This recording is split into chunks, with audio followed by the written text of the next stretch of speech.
Hello student, Krishna institute of law में आपका हार्दिक स्वागत है। आज हम बीए एलएलबी प्रथम वर्ष के प्रथम सेमेस्टर के राजनीतिक सिद्धांत विषय के अंतर्गत बात करेंगे। इससे पहले भी इस विषय के बहुत सारे कंसेप्ट के बारे में हमारी चर्चा हुई है, जिसमें जैसे राजनीतिक शास्त्र का क्या अर्थ है, उसकी परिभाषा, उसका क्षेत्र, राज्य की उत्पत्ति, राज्य के आवश्यकता तो आदि चीज़ों के बारे में हमने चर्चा की। तो इसी विषय के अंतर्गत इसी श्रृंखला में आगे बढ़ते हुए आज हम कुछ नई कंसेप्ट जो पॉलिटिकल साइंस से संबंधित हैं उनके बारे में चर्चा करेंगे, उनके बारे में पढ़ेंगे। तो आज हमारा जो टॉपिक है वो है आपका उदारवाद की परिभाषा या लिबरलिज्म। उदारवाद क्या है, इसके अंतर्गत हम बात करेंगे। छात्रों, ये उदारवादी विचारधारा की उत्पत्ति आपका 18-19 सेंचुरी में हुई और एक ऐसी विचारधारा है जो सामाजिक, राजनीतिक एवं आर्थिक क्षेत्रों में व्यक्तिगत स्वतंत्रता तथा समानता की धारणाओं का समर्थन करती है। ये विचारधारा क्या है, आपकी जो है व्यक्तिगत स्वतंत्रता को बढ़ावा देती है या व्यक्तिगत स्वतंत्रता को महत्वपूर्ण मानती है। यह एक ऐसी विचारधारा है जिसका उद्देश्य सभी क्षेत्रों में व्यक्तिगत स्वतंत्रता को आगे बढ़ाना है या उसकी अभिव्यक्ति करनी है। व्यक्तिवादिता की भांति उदारवादी विचारधारा भी व्यक्तिगत स्वतंत्रता को सर्वाधिक महत्व देती है, लेकिन यहाँ हमें एक बात और ध्यान देनी है कि व्यक्तिगत स्वतंत्रता से मतलब ये नहीं है कि प्रतिबंधों का अभाव। स्वतंत्रता देती है, आपका व्यक्तिगत स्वतंत्रता देती है जिससे कि लोगों का एक समुचित विकास हो सके, लेकिन उसका मतलब ये नहीं है संबंधों का, आपका प्रतिबंधों का अभाव।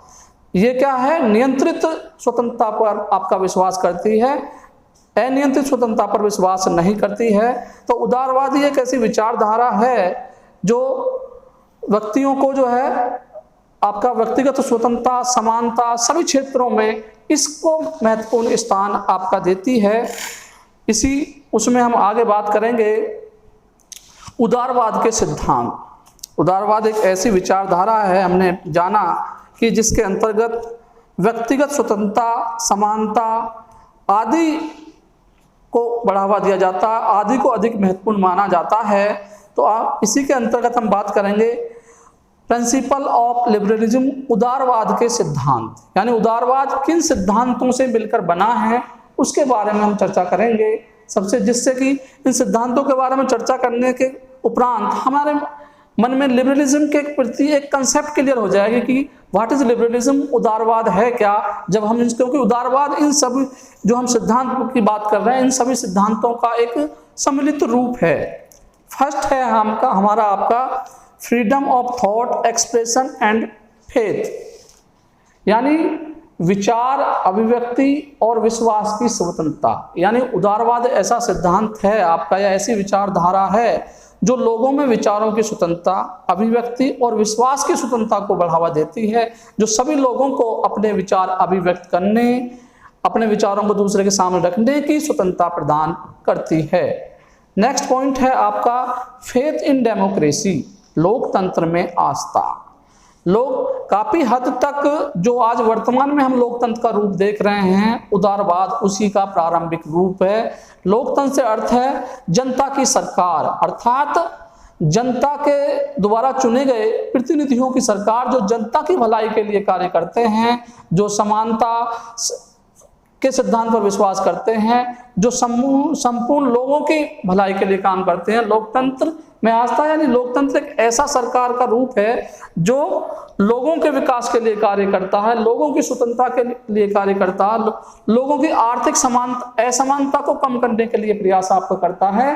तो उदारवाद जो है आपका लोकतंत्र में आस्था रखता है। नेक्स्ट पॉइंट है आपका फेथ इन सेकुलरिज्म, धर्मनिरपेक्षता में विश्वास। यानी उदारवाद में इस बात में भी विश्वास है कि वो धर्मनिरपेक्षता में विश्वास करता है। धर्मनिरपेक्षता का मतलब है कि राज्य या देश का कोई अपना धर्म नहीं होगा, यानी प्रत्येक नागरिक को अपना धर्म मानने की स्वतंत्रता होगी। धर्मनिरपेक्षता से मतलब है कि राज्य का अपना कोई धर्म नहीं होगा, अर्थात राज्य किसी धर्म विशेष को विशेष अधिकार या विशेष महत्व नहीं देगा, वो धर्म के मामले में निरपेक्ष होगा, यानी उसका अपना कोई धर्म नहीं होगा। नेक्स्ट पॉइंट है फेथ इन ह्यूमन प्रोग्रेस, मानव प्रगति में विश्वास, यानी उदारवाद एक ऐसी विचारधारा है जो मानव प्रगति में ह्यूमन प्रोग्रेस में विश्वास करती है कि मानव का विकास होना चाहिए। उस विकास के लिए जो भी सूटेबल कंडीशन हो सकती हैं, उन कंडीशनों का या उन परिस्थितियों का वो निर्माण करता है उदारवाद आपका, अर्थात उदारवाद मानव प्रगति में विश्वास रखता है। नेक्स्ट पॉइंट है आपका फेथ इन नेचुरल राइट, प्राकृतिक अधिकार में विश्वास। उदारवाद प्राकृतिक अधिकार में विश्वास रखता है। जो प्राकृतिक अधिकार क्या हैं आपके? रोटी, कपड़ा और मकान, जो बिल्कुल प्राकृतिक अधिकार हैं, जो बिल्कुल हर नागरिक को कम से कम आपके मिलने चाहिए, उन प्राकृतिक अधिकारों में विश्वास करता है कि हर बालक को जो है आपकी स्वतंत्रता होनी चाहिए, हर बालक को जो है जो उसके नेचुरल राइट्स हैं वो मिलने चाहिए। नेक्स्ट पॉइंट है इसमें आपका फेथ इन फ्रीडम, स्वतंत्रता में विश्वास। उदारवाद का जो प्रमुख सिद्धांत है वो यही है आपका फेथ इन फ्रीडम, यानी वो लोगों की विभिन्न प्रकार की स्वतंत्रता में विश्वास करता है, चाहे वो आर्थिक हो, सामाजिक हो, राजनीतिक हो, यानी विभिन्न प्रकार की जो स्वतंत्रता हो सकती है उसके स्वतंत्रता के में विश्वास करता है। लेकिन हमें यहाँ एक बात और ध्यान रखनी है, जो मैंने पहले भी उदारवाद की परिभाषा के अंतर्गत बात की आपसे, यहाँ पे स्वतंत्रता से मतलब आपका प्रतिबंधों का अभाव नहीं है। क्या है? एक संतुलित स्वतंत्रता की बात इसमें की जाती है फेथ इन फ्रीडम में, यानी उदारवाद स्वतंत्रता में विश्वास करता है। नेक्स्ट है फेथ इन पॉलिटिकल लिबर्टी, आपका राजनीतिक स्वतंत्रता में विश्वास, यानी जो उदारवाद है वो शासन का जो वंशानुगत रूप था उसमें विश्वास नहीं करता है, बल्कि किसमें करता है? आपका राजनीतिक स्वतंत्रता में, यानी सरकार बनाने में या राजा बनने के लिए सभी लोगों को पूर्ण स्वतंत्रता होती है, राजनीतिक रूप से आपकी स्वतंत्रता होती है, यानी जो सक्षम होगा, जो योग्य होगा वो आपका राजा बन सकता है।